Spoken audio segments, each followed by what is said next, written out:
like in real life, if we fix Africa, then we can all go to sleep. Because, I mean, it's keeping Melinda Gates up. It's keeping me up. We're all tired, all right? We all want to sleep. Please, let's just fix this problem. Hello, my name is Korede and welcome to Vimoye, a people-led movement to build Africa. And this is another episode of Triggered, where we react to news that's happening on the continent together. Okay, let's go. When I saw what China had to do to isolate such an enormous part of their population, my first thought was Africa. How in the world are they going to deal with this? I've been in townships all over Africa in slums.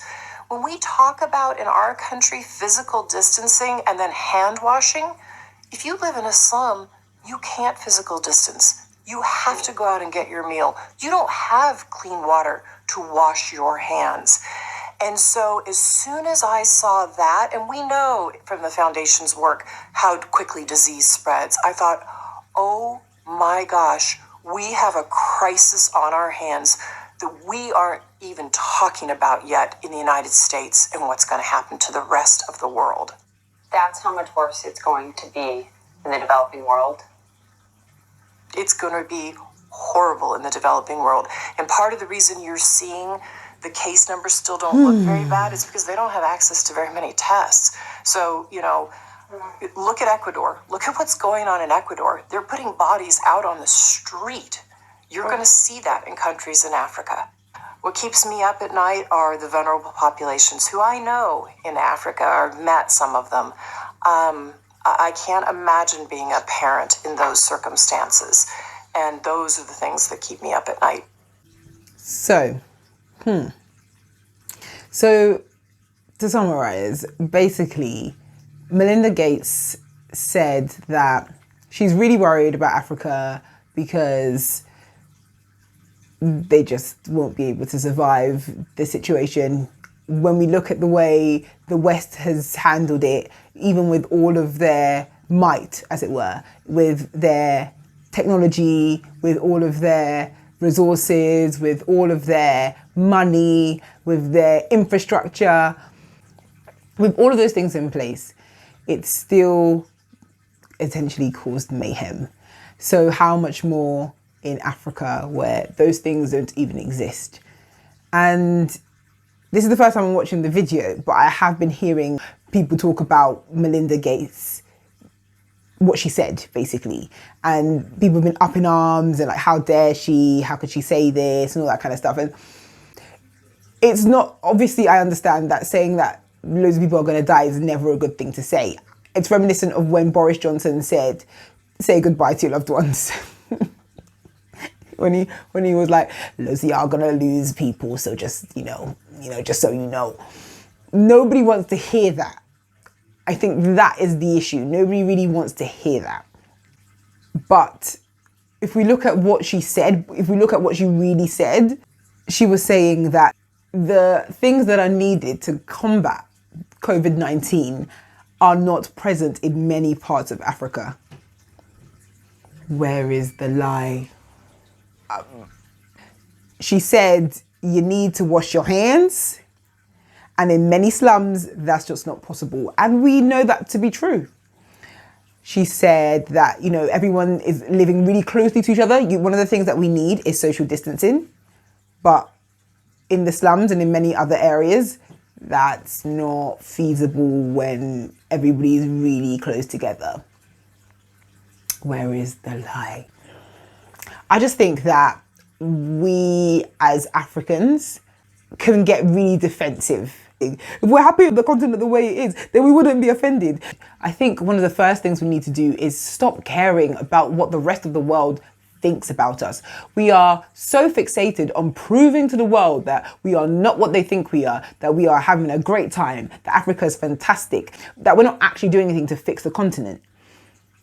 We need to stop focusing on approval from the rest of the world. Let's just get our head down and focus on our continent, on building it, on making sure it functions the way it deserves to function, and giving people the life that they deserve. If you want to change the narrative, we need to change the continent. It's none of my business what Melinda Gates has to say. What am I doing about the continent? What are you doing about the continent? Those are the things that we need to be focusing our time and our effort and our energy on.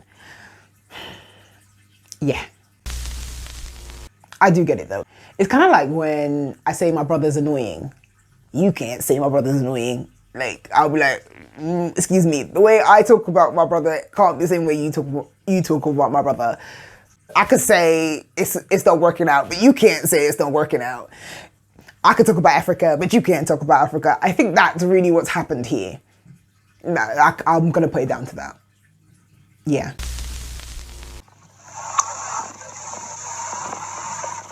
In East Africa, the air carries two plagues. Locusts, swarms with as many as 50 billion insects. As COVID-19 threatens the people, locusts threaten people's livestock and food. They are being a menace, eating our grass and even getting into our homes. When we slaughter our livestock, we find locust faces in their stomachs. Without a doubt, they are affecting our health, our animals' health, and the environment. In February, 8 East African countries experienced an initial swarm, the largest for parts of the region in 70 years. And now, a new wave is 20 times larger than the first.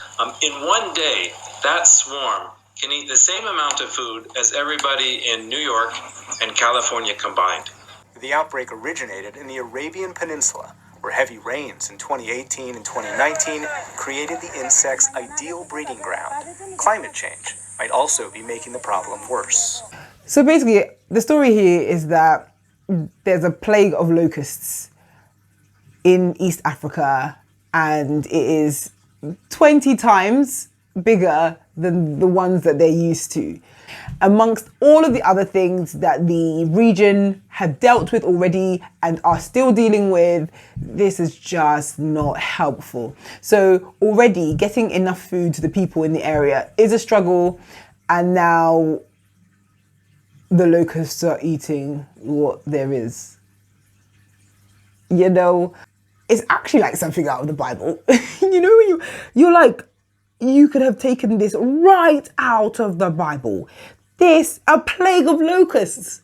Nah, stop it. One thing I'd really like to pick up on here is the fact that they spoke about climate change. So I personally, I'm quite big on climate change in terms of the fact that I think that we have a responsibility as humans to steward the earth the way it should be stewarded. We're not doing the job. We are not looking after the earth at all. The reality is the effects of climate change are actually hitting the continent a lot more. In fact, they're hitting developing areas in general a lot more. There are a few things that we can learn from this. Or we can, first of all, we can turn lemons into lemonade by taking all of these locusts and eating them.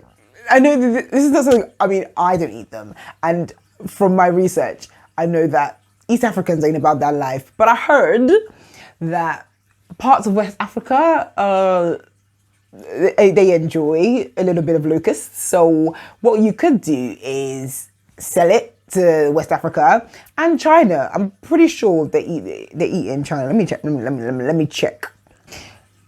This is preventable. There are breeding grounds for the locusts, and what we could do is when we locate them, we get rid of them. You know, before they become locusts, while they're still in their nests or whatever they're called, we eliminate them there. That would have been ideal. Now, of course, that takes planning, that takes resources, that takes time. We need to always be thinking ahead. That's the issue. Prevention is better than cure. And frankly, it's cheaper, usually. Don't quote me on that. Giving some small bottles of Hennessy in the food pack, the package which we give to our people. I think from the research which has been conducted by the World Health Organization, and various health organizations, it has been revealed that alcohol plays a very major role in killing the coronavirus or any sort of virus. If you see, you take any sanitizer and you check the alcoholic content, you'll find out. So the situation here is the governor of Nairobi has decided to include some Hennessy bottles inside the care packages for those fighting the coronavirus or something like that. First of all, I ain't saying it's right, I'm just saying it's gangster. That's all I'm trying to say. The second thing is, it was hilarious that he's using the WHO to prove that this is okay. When they said that you could use alcohol to fight the coronavirus, they meant on the outside. Nah, forget it. These Congolese firefighters have started the process of disinfecting public places in the country's capital. Every fence, gate and street sprayed as a response to the coronavirus pandemic. Sunday was supposed to bring some level of respite. This was the day which the country hoped to bring the curtain down on another contagion which has claimed thousands of lives over an 18-month period, the Ebola virus.